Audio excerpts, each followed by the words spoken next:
This hearing of the Senate Foreign Relations Committee will come to order. We are here today to consider nominees for three important positions: ambassadors to China, Japan, and Singapore.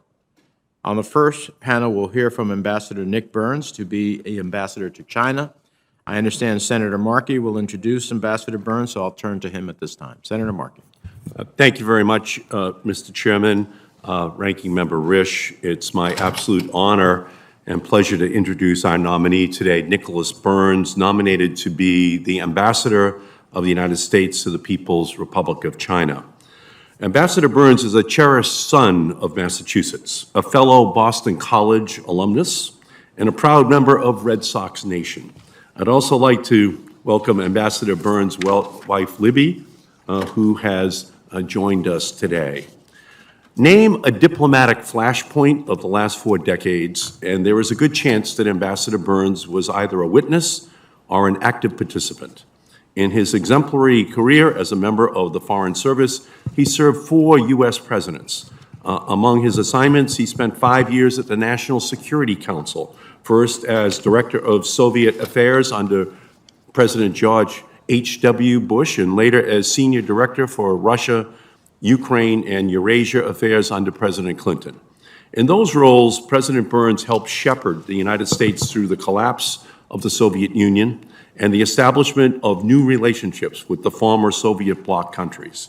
In 1997, he was named U.S. Ambassador to Greece, where he helped to expand our bilateral defense relationship and counterterrorism. In 2001, President George Bush selected him to serve as U.S. Ambassador to NATO. He took this post 1 month before the attacks of 9/11, just 1 month before 9/11, when the alliance invoked Article 5 for the first time in its history. He later served as Undersecretary of State for Political Affairs, the highest-ranking Foreign Service officer in Foggy Bottom. Ambassador Burns has established a deep understanding of the United States' relationship with China and has been a returning visitor to China for more than 3 decades. As a junior officer, he first accompanied Secretary George Shultz in 1988 and President Bush in 1989. He later accompanied Secretary Madeleine Albright to Hong Kong in June of 1997 for its handover from the United Kingdom to the People's Republic of China. After his retirement from the Foreign Service, Ambassador Burns turned his attention to training the next generation of diplomats and security professionals at the Harvard Kennedy School. In short, there is no more qualified person than Ambassador Burns to serve in Beijing as our top diplomat. I am confident that Ambassador Burns will seek to engage Beijing where we must on the existential issues of the climate crisis and nuclear nonproliferation, on curbing the flow of synthetic opioids to our shores, and bringing North Korea to the negotiating table. But I'm equally confident that he will speak out forcefully against the Chinese government's abuses in Xinjiang, Hong Kong, and elsewhere. In Ambassador Burns, the men and women of the Foreign Service will have no greater champion. He has the experience, the knowledge, and the leadership skills for this critical post in a difficult but crucial time in our relationship with the People's Republic of China. In a commencement speech at our alma mater, Boston College, in 2002, Ambassador Burns concluded in summing up the school's ethos. It is the core belief that how we lead our lives should not be just about and for ourselves, but about what we all can do. In the poet Tennyson's words, to seek a newer world here on earth. We are honored that you have again decided to take this opportunity, Ambassador Burns, to once again seek that newer world here on earth.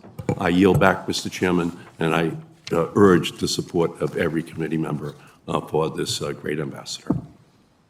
Thank you, Senator Markey, for a glowing introduction. We appreciate it. You're, of course, an important member of our committee, so we look forward to you joining us on the regular dais when you're finished. Ambassador Burns says, welcome to you and your wife. You're an outstanding public servant. As a career Foreign Service officer, we're grateful to you and your family for your willingness to serve our country again. As you know, if confirmed, you'll have a monumental task before you. As I've said before, the China of 2021 is not the China of 1971 or even the China of 2011. China today is challenging the United States and destabilizing the international community across every dimension of power: political, diplomatic, economic, military, and even cultural, with an alternative and deeply disturbing model for global governance. I truly believe that China today, led by the Communist Party and propelled by Xi Jinping's hypernationalism, is unlike any challenge we have faced as a nation before. For decades, we failed to comprehensively address China's growing reach, from its predatory economic behavior and aggressive efforts to coerce its neighbors in the maritime domain, its dangerous flexing of military muscle against Taiwan, to the crushing of the religious and cultural autonomy of Tibet, and its campaign of genocide against the Uyghur people, as well as the imposition of a chilling system of digital authoritarianism to suppress and oppress its own people. China today is more active and more emboldened than ever before. There should be little doubt that the right basic framework for thinking about our relationship with China today is strategic competition, not because that is necessarily what we want, but because of the choices Beijing is making.